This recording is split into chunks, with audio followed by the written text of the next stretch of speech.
하나님의 은혜와 크신 사랑이 함께하는 이 시간 되기를 간절히 소망합니다. 우리 앞뒤 좌우 분들에게 서로 축복합니다. 오늘 당신에게 좋은 일이 일어날 것입니다. 함께 축복해 주기를 원합니다. 여러분의 고백대로 이루어지기를 원합니다. 여호수아 4장 1절의 말씀, 1절부터의 말씀을 가지고 기념비를 세우라 라고 하는 말씀을 함께 은혜 받으려고 합니다. 한 할머니가 택시 정거장에서 택시를 탔어요. 기사 양반 어디까지 갑시다 이제 이야기를 하고 한참을 갑니다. 근데 갑자기 이 할머니가 뒤에 있다가 급하게 기사를 부르는 거예요. 기사 양반 내가 어디로 가자고 했지? 그랬더니 한참 달리던 그 기사가 뒤를 돌아보면서 이렇게 말합니다. 아이고 깜짝이야, 할머니 언제 타셨어요? 그러더래요. 이들의 대화를 여러분 보면 알겠지만 이 두 사람의 특징이 있습니다. 건망증이 심하다라는 거예요. 택시를 타고도 어디로 가자고 하는지 금방 까먹었어요. 택시를 태웠는데도 태운지도 모르고 그냥 어딘가를 향해서 달려갑니다. 둘 다 건망증 때문에 언제 타셨어요? 어디로 가자겠지? 이야기를 나누는 거예요. 여러분, 사람이라는 존재는 보면은 기억하는 존재인 것을 볼 수가 있습니다. 그리고 그 기억 중에서 나 혼자만이 아니라 더 많은 사람들이 더 함께 기억하고 그 정신을 계승하기 위해서 조형물을 만들기도 합니다. 그걸 우리는 기념비라고 부르게 됩니다. 뉴욕에 가면 우리가 잘 알고 있는 횃불을 이렇게 들고 있는 자유의 여신상, 우리가 다 알고 있을 거예요. 이것은 프랑스가 1886년에 미국 독립 100주년을 기념해서 미국에 보내준 거예요. 또 반대로 우리가 프랑스에도 여러분, 우리 모든 사람이 파리에 가면 꼭 여기 앞에서 사진을 찍습니다. 그 탑이 있어요. 그게 무슨 탑이죠? 에펠탑이에요. 이 에펠탑이라고 하는 에펠탑 역시 프랑스 혁명 100주년을 맞아서 개최된 만국 박람회를 기념하기 위해서 건설된 거예요. 근데 그 만국 박람회를 기념하기 위해서 건설했던 이 탑이 지금 프랑스의 랜드마크가 됐어요. 하여튼 파리를 가면 그걸 꼭 찍어야 돼요. 정 찍을 게 없으면 파리바게트 앞에서라도 찍어야 돼요. 그러니까 우리는 꼭 그걸 어떻게 해서라도 찍으려고 하고 나 보여주면서 여기 갔다 왔어 자랑도 합니다. 그게 랜드마크가 되는 거예요.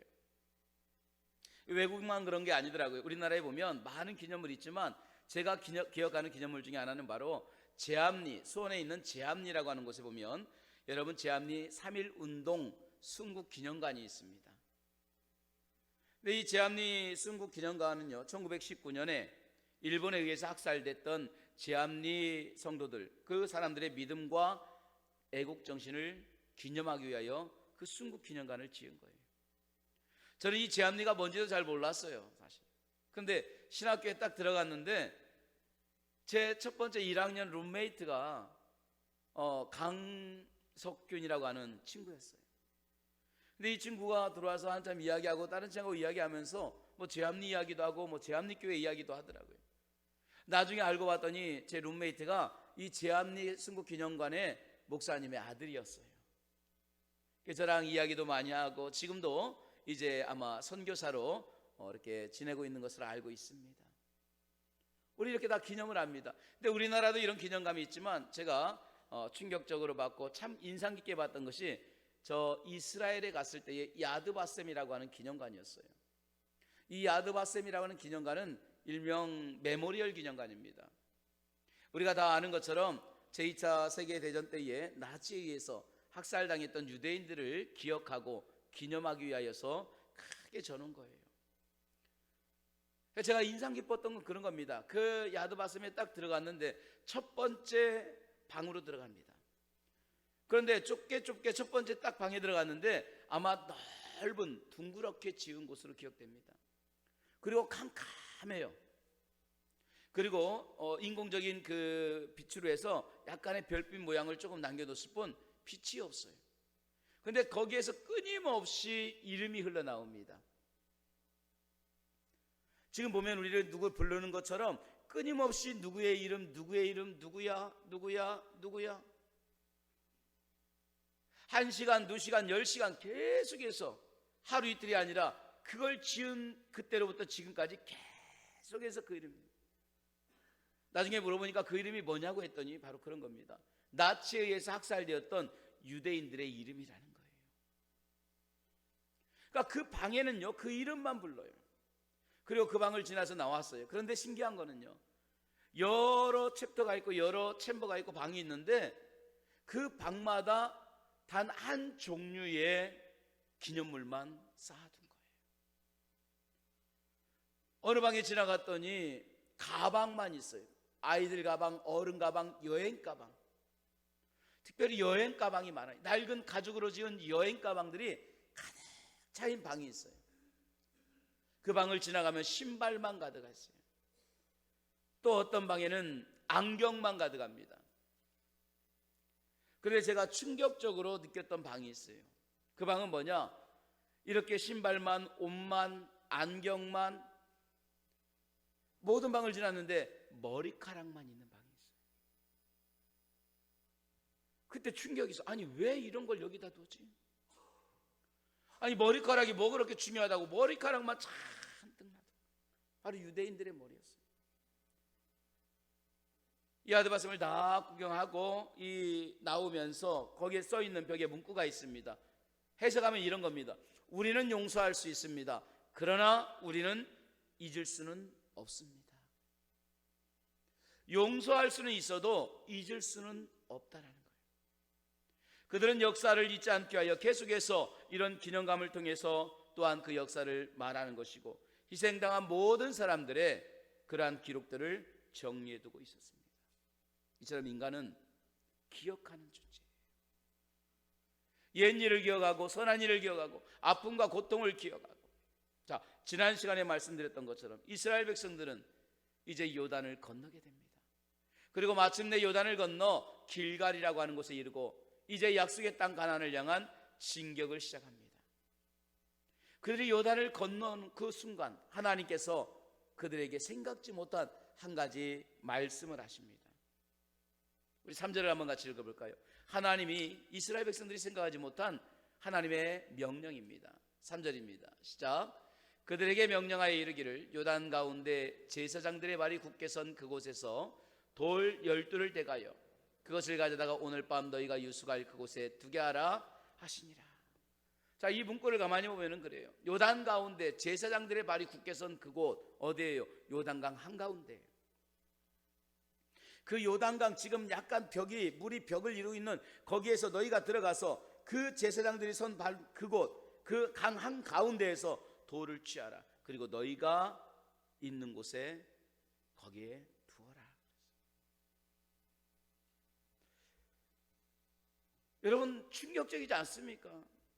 아니 지금 건너기도 바쁜데 오늘 하나님께서 건너온 그 요단강으로 다시 들어가서 바로 거기에서 돌을 가져오라는 거예요. 그러면서 또 9절에 뭐라고 하느냐? 가져오는 걸로 끝나는 게 아닙니다. 다시 거기에다가 돌을 세우라는 거예요. 9절 마저 읽어볼까요? 9절입니다. 같이 읽습니다. 시작. 여호수아가 또 요단 가운데 곧 언약을 맨 돌 12를 세웠더니 오늘까지 거기에 있더라. 자, 거기에서 돌을 가져올 뿐만 아니라 길갈에서 있는 돌을 갖다가 거기다 갖다 세워 놓으라는 거예요. 건너면 됐지 왜 하나님이 굳이 이렇게까지? 지금 건너기도 바빠요. 하나님 쓸려갈지 몰라요. 그런데 왜 거기 있는 돌을 가져와야 됩니까? 그리고 길갈에서 굳이 왜 또다시 거기까지 들어가야 됩니까? 그럼에도 그들은 순종했어요. 그 돌을 가지고 왔고 거기에다가 돌을 세워놨습니다.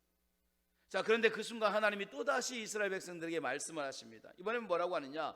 오히려 너희가 그 요단에서 가져온 그 돌을 길갈에 세우라는 거예요. 20절을 한번 같이 읽어볼게요. 오늘 본문의 말씀은 아니지만 20절입니다. 갈라디아서 2장 말고 오늘 4장 여호수아 4장 20절입니다. 같이 읽습니다. 여호수아가 요단에서 가져온 그 12돌을 길갈에 세우고. 자, 요단에서 가져온 돌을 갖다가 길갈에 다 세워놓는 거예요. 그러니까 두 가지입니다. 요단을 건넜습니다. 그런데 하나님께서 다시 요단에 가서 이 돌을 가지고 오라는 거예요. 가지고 와서 자기들이 있는 곳에 놔뒀어요. 그리고 길갈에 있는 돌을 가져다가 다시 요단에다가 세운 거예요. 그러니까 두 번의 기념비를 세운 거죠. 하나는 요단강가 그 바닥 한가운데 세웠고, 또 하나는 길갈의 한 곳에 세운 거예요. 자, 궁금한 건 이거죠. 왜 하나님이 두 기념비를 세우라고 했을까? 여러분, 이 두 곳에 세워진 기념비의 의미가 뭘까요? 지나온 그곳에 세웠습니다. 그리고 내가 머문 이곳에 세우게 하신 거예요. 건너는 그곳에 세웠습니다. 건너고 난 후에 세우게 하신 거예요. 왜 하나님이 이곳에 돌을 세우라고 했을까? 그건 이런 뜻이 있어요. 첫 번째로 그 요단 한가운데 돌을 세우라고 하고 그 바닥 한가운데 하나님께서 기념비를 세우라는 것은 바로 이런 겁니다. 너희는 깨달으라. 주여, 우리가 무엇을 깨달아야 됩니까? 너는 죽었음을 깨달으라는 거예요. 그래서 그 돌을 세우면서 우리는 고백합니다. 주님, 나는 죽은 존재입니다. 나는 죽은 존재입니다. 왜 그렇게 생각할까요? 우리 지난 시간에 말씀드렸죠. 여러분, 이들이 요단을 건너는 이 시기가 언제라겠습니까? 늦은 비가 오는 늦은 봄이에요. 이 마른 모두가 다 땅이 녹아서 가장 많은 물이, 헬몬산의 물이 흘러들어오는, 보리를 거두는 그때는 가장 물살이 세고 가장 많이 불어나는 시간이라겠어요. 이럴 때에 강을 건넌다는 것은 죽음을 의미하는 거예요. 어느 누구도 그런 시기에 강을 건너지 않습니다. 살아날 수가 없기 때문에 그래요. 자, 그런데 그때에 이 강을 건넜어요. 그리고 건너게 하셨습니다. 살았습니다. 건널 수 없는 강을 건너게 하셨고 그 강을 건너므로 살았다는 건 뭐냐? 한 가지, 하나님의 은혜라는 거예요. 오직 주님의 은혜로 이 모든 것이 가능하다는 것을 고백하고 있는 거예요. 오늘 내가 지금까지 지내온 것도 하나님의 은혜요. 오늘 내가 하나님의 자녀가 된 것도 하나님의 은혜요. 오늘 내가 이 자리에 있는 것도 하나님의 은혜인 줄로 믿습니다. 할렐루야. 요단강 한가운데 이 바닥에 세운 돌의 의미는 그겁니다. 너는 죽을 수밖에 없는 존재야. 그런데 그 은혜로 살았어. 그러니 이것을 기억하라는 거예요. 꼭 죽을 수밖에 없는 인생인데 오늘 내 힘으로 건넌 게 아니라 하나님의 은혜로 건넜음을 너는 그 바닥에 돌을 심으면서 기억해. 그래서 하나님이 굳이 그 요단 흐르는 그 험한 바닥 한가운데 돌을 세우라고 하신 거예요. 여러분, 주님의 은혜 중에 가장 큰 은혜가 있습니다. 그것은 다른 게 아니라 우리가 예수 그리스도와 함께 죽었다라는 거예요. 그래서 갈라디아서 2장 20절에는 이렇게 바울은 고백하고 있습니다. 내가 그리스도와 함께 십자가에 못 박혔나니 그런즉 이제는 내가 사는 것이 아니요 오직 내 안에 그리스도께서 사시는 것이라. 내가 그리스도와 함께 십자가에 못 박혔나니, 내가 십자가에 죽은 거예요. 근데 이 죽은 자는 말이 있어요, 없어요? 없어요. 여러분, 죽은 자는요 아무리 해도 말이 없어요. 이게 죽은 자의 특징입니다. 어떤 사람이 자기 스승에게 찾아갔습니다. 그러면서 스승에게 물었어요. 선생님, 죽음이라는 게 있는데 죽음이 뭡니까? 야, 네가 죽음에 대해서 알고 싶구나. 그러면 오늘 밤에 내가 한 가지 시킬 테니까 듣고 내일 알려줄래? 너 오늘 밤에 어디 공동묘지가 있는데 거기 가서 무덤마다 욕을 해봐라. 소리를 지르라. 그럼 반응이 있을 거야. 그걸 나에게 내일 알려줘. 그래. 알겠습니다. 그리고 그 제자가 그날 밤에 가서 막 무덤에다가 소리를 질렀어요. 그 다음날 스승에게 묻습니다. 그래, 무덤이 뭘 하더냐?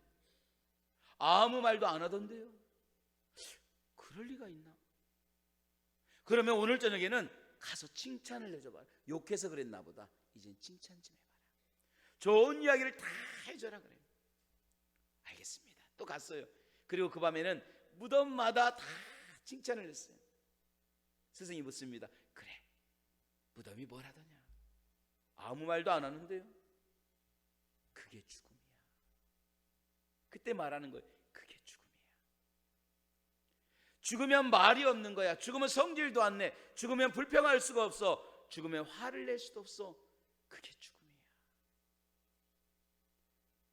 죽으면 감각이 없는 거예요. 여러분 저는요 그걸 경험했어요. 이렇게 말씀하면 또 목사님이 죽어봤나 그럴 텐데, 그게 아니라 제가 경험한 게 있어요. 제가 다리를 축구를 하다가 발목이 부러졌어요. 그래서 발목이 부러져 가지고 비골이 부러져서 발목 뒤를 받치는 이 수술해야 됩니다.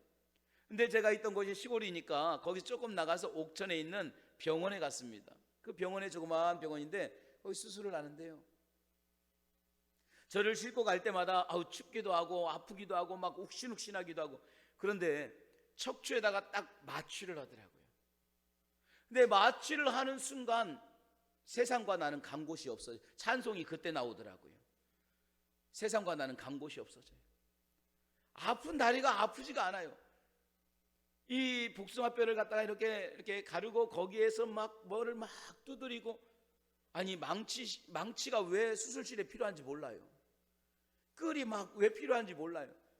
그런데 의사가 그걸 가지고 막 두드리면서 뭐 하고 막 윙하면서 쇠를 받고 하는데요, 의사하고 이야기를 합니다. 올해 나이가 몇 살이고 어떻고 저떻고 이야기하면서 다리 좀 들어보라고 하는데 들리나요? 감각이 없잖아요.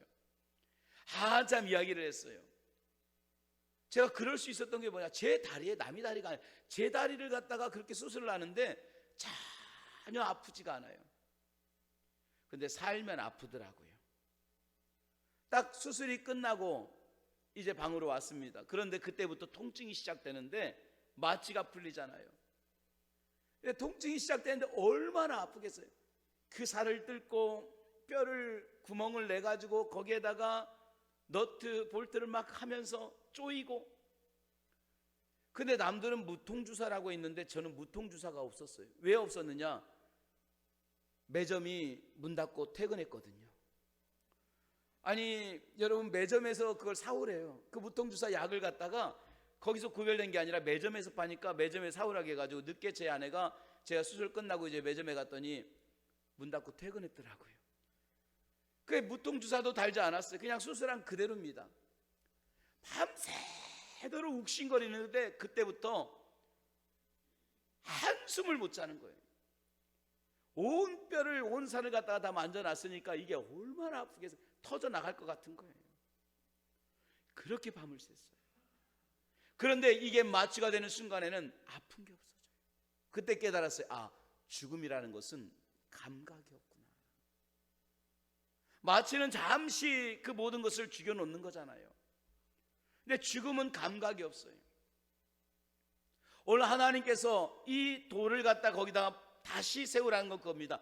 너희는 여기서 죽었다라는 거예요. 너희는 이제 새로운 땅에 들어가기 위하여는 모든 것을 다 여기다가 묻고 가야 된다는 거예요. 내가 그리스도와 함께 십자가에 못 박혔다는 이 말은 뭐냐, 여러분, 우리가 신앙생활하는 순간부터 세상과 나는 간 곳 없고 나는 죽은 존재인 줄로 고백할 수 있기를 주님의 이름으로 축원합니다. 혈기가 없어지는 거예요. 기분 나빠서 못하겠네, 나를 뭘로 보고, 이건 내가 살아있는 거예요. 죽은 자는 어떤 대접을 받아도 감사하고 어떤 대접을 받아도 불평하지 않아요. 우리는 모든 우리의 불평과 원망과 살아있을 때 했던 모든 소리들을 다 요단강에 묻어둘 수 있기를 간절히 소망합니다. 그리고 고백합니다. 나는 죽었습니다. 자, 그리고 길갈에 또다시 기념비를 세웁니다. 그건 뭐예요? 두 번째 세운 기념비는 반대입니다. 나는 살았습니다. 요단강 안에는 나는 죽었습니다입니다. 요단강을 건너서는 뭡니까? 나는 살았습니다라는 거예요. 계속해서 말씀드린 것처럼 이 강은 내 힘으로 건널 수 없는 강이잖아요. 오직 주님의 은혜로만 건널 수 있다라는 거예요. 그래서 바울은 로마서 6장 8절에 이렇게 말합니다. 만일 우리가 그리스도와 함께 죽었다면 그와 함께 살 줄을 믿노니. 여러분이 그리스도와 함께 죽은 자라면 이제는 예수 그리스도와 함께 살아가는 주의 종들이 되기를 소망합니다. 그리스도와 함께 죽고 그리스도와 함께 사는 것, 이것이 요단강의 비밀이에요. 강에 들어갈 때마다 나는 고백합니다. 주님, 나는 죽었습니다. 그리고 강에서 나올 때 나는 고백합니다. 주와 함께 나는 살았습니다. 우리가 이 요단강에서 아주 중요한 걸 봐야 돼요. 여러분, 오늘 이스라엘 백성들이 건넜던 이 요단강은 바로 훗날 세례 요한이 세례를 주던 곳입니다. 더 놀라운 것은 우리 주님이 이곳에서 세례를 받으셨다는 거예요. 이스라엘에 많은 강이 있어요. 갈릴리도 있습니다. 헬몬산에 맑은 물이 있습니다. 단에서 흐르는 좋은 곳들도 많아요. 그런데 굳이 요단강에서 세례를 받는 이유는 뭐냐? 바로 그 강을 건넜기 때문에. 오늘 이스라엘 백성들이 여호수아와 함께 이 강을 건넜고 약속의 땅에 들어갔기 때문에 이 강에서 세례를 받는 거예요. 요단에 들어갈 땐 죽어요. 그런데 요단에서 나오니까 살아요. 여러분, 우리가 받는 세례에는 바로 이 두 가지 의미가 있습니다. 침례라고도 하죠. 물속에 들어갈 땐 나는 죽습니다. 그리고 물에서 나오는 순간 나는 그리스도와 함께 사는 거예요. 이게 세례입니다. 하나님께서 요단강 안과 밖에 기념비를 세우라고 하는 것은 바로 이런 겁니다. 나는 예수 그리스도와 함께 내 옛 성품이 죽었습니다. 옛 성질이 죽었습니다. 내 옛날의 모습은 다 이곳에 묻어뒀습니다. 그리고 십자가에 죽은 내가 바로 예수 그리스도와 함께 삽니다. 이제 내 안에 주님이 사십니다. 할렐루야. 이것이 요단의 신비요 요단의 비밀인 거예요. 하나님이 두 돌비를 세우라는 건 그겁니다. 너는 여기서 죽은 자야. 더 이상 혈기가 부리지 마. 더 이상 성질 부리지 마. 너는 여기서 죽은 자야. 그리고 이제 너는 예수 안에 새롭게 산 자야. 그러므로 너는 예수 그리스도와 함께 살아가는 종이 되어야 한다. 우리는 하나님의 은혜로 죄의 요단강을 건넙니다. 그리고 약속의 땅을 향해서 걸어가고 있습니다. 바라고 원합니다. 날마다 저는 여러분의 가슴에, 여러분의 입술에 이 기념비를 세워나갈 수 있는 주의 종들이 되기를 간절히 소망합니다. 그리고 그때마다 우리는 기억합니다. 주님, 나는 그리스도와 함께 십자가에 죽었습니다.